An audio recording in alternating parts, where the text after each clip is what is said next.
Birria is something that we make mostly for special occasions, whether it be a wedding, whether it be a birthday party. This is my version of birria tacos. There are many different versions of this. So the first thing we're going to do is get our spices and seasonings together. Mexican oregano. There is a significant difference in flavor and in taste between Mexican oregano and regular oregano. Whole thyme, cumin, white sesame seeds, bay leaves, kosher salt, and black pepper. We will now put our seasonings and spices to the side for now. We'll use them later. Don't worry about it. Remember that the full recipe is down below on the description. Next, what we're gonna do now is grab some of our dried peppers. I will be using Guajillo peppers and Chile de arbol. Guajillo will give it that nice texture of smokiness.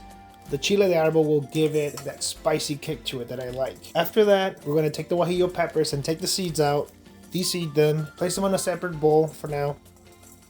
Remember, you don't want to use any of the seeds because the seeds will make this a lot more bitter, and that's not what we're looking for. So, take off the seeds out of all the chili pods.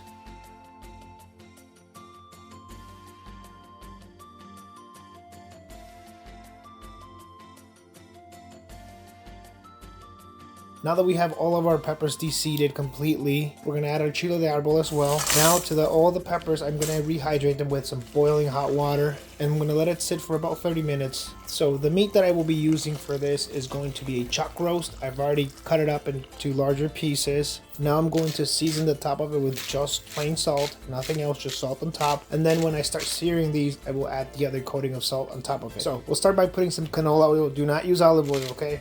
Olive oil has a very low smoke point. That means that if it gets too hot, it's going to break apart and it's going to be messy. I would recommend using canola, and it's also neutral in flavor. Next, we're going to start searing the meat on a nice hot pot or pan. I messed up and I used the pan. I learned my lesson. I should have used a pot. I would recommend to use a bigger pot because it's going to get messy and it's going to fly all over the place. And if you don't want to get burnt with oil, use a pot. Don't do what I did.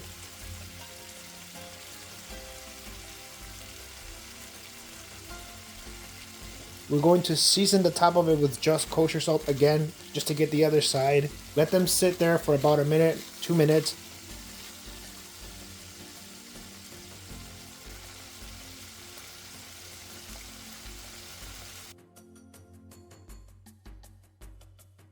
Then we're going to start turning them over to get the other side of it seared as well.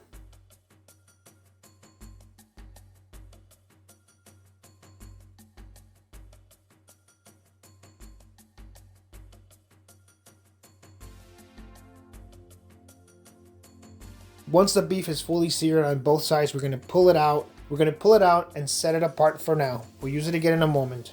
After you remove the beef out of the pot or pan, in my case, you're going to be left with all this nice caramelization in the bottom.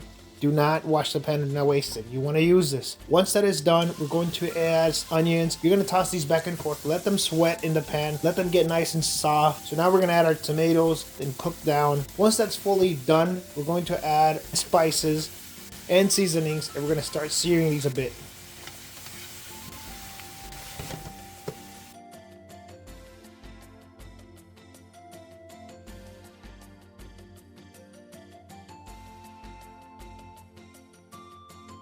Once that's done, I'm going to go ahead and add the water that I had from soaking my peppers and then some more tap water. You can go ahead and use beef broth if you want. At least where I come from, I wouldn't have access to a lunch or a Cup Foods to go ahead and get some beef broth. We don't have that, sorry. You're going to let that simmer for a bit. We're going to go ahead and pull that now. Remember those peppers that we had soaking in hot water? Now we're going to add that to our blender.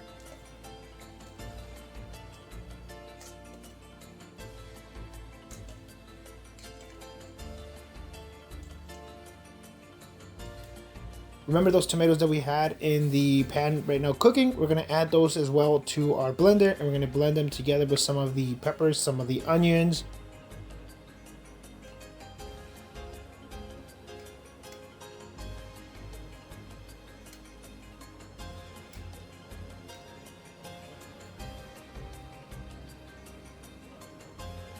Some of that garlic that we had in there. That's going to be creating our main sauce that we're going to use for the birria.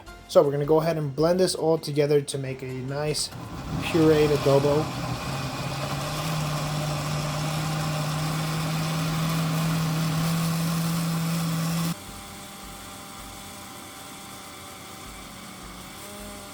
Now we're gonna go back to our pan.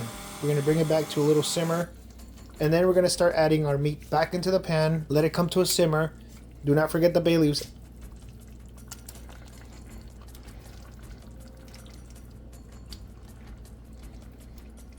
After it comes to a simmer, we're gonna add our adobo that we just made. We're gonna add it to our pan.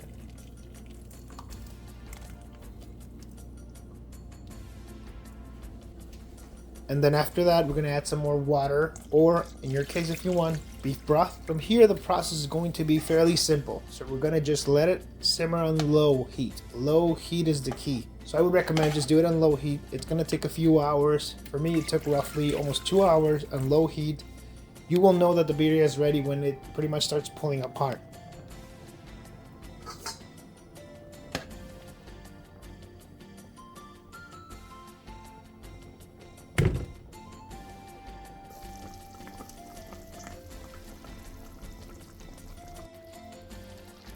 And then once that's all done, as you can see, for me the birria is pretty much done. It's ready to go. I can start taking it apart.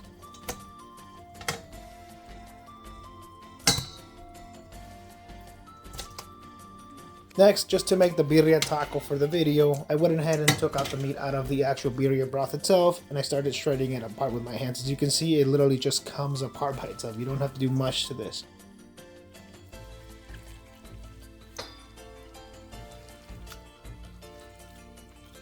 Then to make the birria taco, I'm gonna just dunk 2 tortillas in the actual birria broth itself, and then put them on a pan, just hot pan. And then on top of that, I'm gonna add some Mexican cheese on top. It's a 3-blend cheese. You can use whatever cheese. Honestly, if you had a cotija cheese, I would recommend that. It's a very popular quesadilla cheese. And then I'm gonna add some of that birria on top. I'm gonna cook it, let it get crisp on one side, and I'm gonna flip it over. Let it get nice and seared on one side, and then I'm gonna go ahead and flip it over. And there you go. You've made birria, and you can use it for birria tacos. If you liked the video and this was helpful to you in any way, please leave a like, comment, or subscribe. Thanks for watching. See you next time.